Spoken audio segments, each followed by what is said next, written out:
Please welcome back once again. Today I'll be showing you all how to make unleavened bread in 3 different ways, okay, or Passover bread or communion bread. So relax and enjoy this video, and I believe you're going to love it. Please don't forget to like and don't forget to share and drop your comment. So here I have 130 grams of all-purpose flour. To that I added half teaspoon of salt. Then I added 65 grams of water. Next, I added 1 tablespoon of oil. Now, the main oil you need for this recipe is olive oil, okay? Because you are making Passover or unleavened bread, okay? So you need olive oil. So combine everything together to form a soft dough. You need this dough a little bit on your work surface. Then I divided the dough into 2 parts. Okay, now the first part I added a little bit of dry whole oregano just to spice it up, okay, but it's optional if you don't want. Okay, now after adding it, I combine it very well. Then I had to divide this into smaller bits, okay, into smaller parts. Then after dividing it into smaller parts, I use my rolling pin to roll each part flat. My today's special greetings goes to you, Gladys Nena. Thank you for always engaging my videos. Thank you for loving my recipes.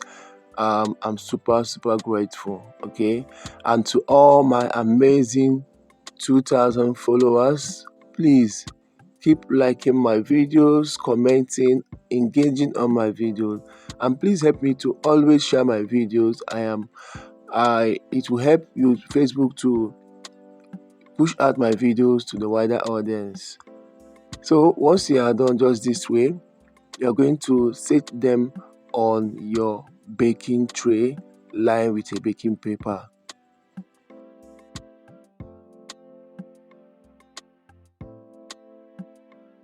Now go ahead and use your fork to punch holes or to make holes on them, to poke holes on them, yes. So this will help to make them not to puff up while they bake.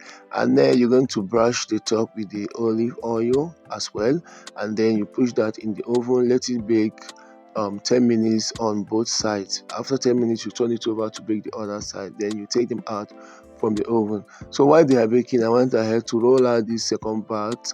So the second part, you're going to roll it very flat, just like you did in the first one. Now the only difference here is that the first one you divided it before rolling out, but this one you roll it out once and use a kind of a small or a medium sized round cutter to cut out the dough, okay, to cut it out just smaller bits where someone can just pick it and just put everything in the mouth straight up, okay.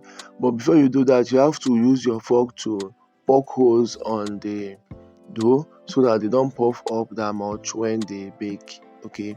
You can also do this in your non-stick pan that you place on heat. It's not a must, you must bake it. If you don't want to bake it, you can just do it on your stove top in your non-stick pan, okay. Now once that first one was done, I took it out and then placed the second one to bake. Now the last one, I had to roll it very flat as well.